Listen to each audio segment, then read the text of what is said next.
ಒಂದು ಊರಿನ ಹೊರವಲಯದಲ್ಲಿ ಯಾರೂ ಹೋಗದ ಒಂದು ಹಳೆಯ ದೊಡ್ಡ ಮನೆಯಿತ್ತು. ಆ ಮನೆ ಬಗ್ಗೆ ಊರಿನ ಜನರು ಹೇಳುತ್ತಿದ್ದರು. ಅಲ್ಲಿ ರಾತ್ರಿ ವಿಚಿತ್ರ ಶಬ್ದಗಳು ಬರುತ್ತವೆ.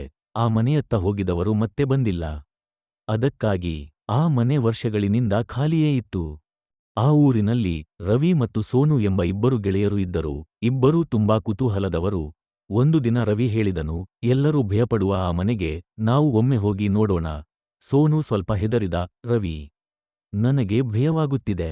ಆದರೂ ಧೈರ್ಯ ಮಾಡಿಕೊಂಡು ಇಬ್ಬರೂ ಸಂಜೆ ಹೊತ್ತಿಗೆ ಆ ಹಳೆಯ ಮನೆಯತ್ತ ಹೊರಟರು. ಮನೆಯ ಬಾಗಿಲು ಅರ್ಧ ಮುರಿದಿತ್ತು. ಒಳಗೆ ತುಂಬಾ ಕತ್ತಲೆ. ಗಾಳಿ ಬೀಸುತ್ತಿದ್ದಂತೆ ಕಿರ್ ಕಿರ್ ಎಂದು ಶಬ್ದ ಕೇಳಿಸಿತು. ಅಷ್ಟರಲ್ಲಿ ಧಡಕ್ ಒಂದು ಬಾಗಿಲು ತಾನೇ ಬಿದ್ದಿತು. ಸೋನು ನಡುಗುತ್ತಾ ಹೇಳಿದಳು, ರವಿ, ಇಲ್ಲಿ ಭೂತ ಇದೆಯಾ?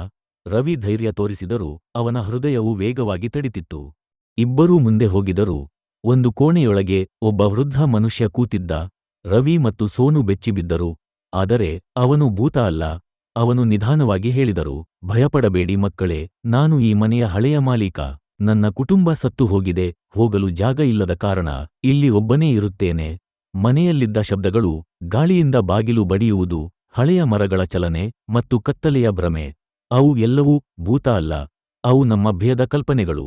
ರವಿ ಮತ್ತು ಸೋನು ಆ ವೃದ್ಧನಿಗೆ ಸಹಾಯ ಮಾಡಿದರು. ಅವನನ್ನು ಊರಿಗೆ ಕರೆದುಕೊಂಡು ಹೋದರು. ಆ ದಿನದಿಂದ ಆ ಮನೆ ಮತ್ತೆ ಭೇದ ಸ್ಥಳವಾಗಿರಲಿಲ್ಲ, ಏಕೆಂದರೆ ಜನರಿಗೆ ಸತ್ಯ ಗೊತ್ತಾಯಿತು. ಈ ವಿಡಿಯೋದಿಂದ ನಮಗೆ ಏನು ತಿಳಿಯುತ್ತದೆ ಅಂದರೆ, ಭಯ ಅನ್ನೋದು ಹೆಚ್ಚಿನ ಸಮಯ ನಮ್ಮ ಕಲ್ಪನೆಯೇ.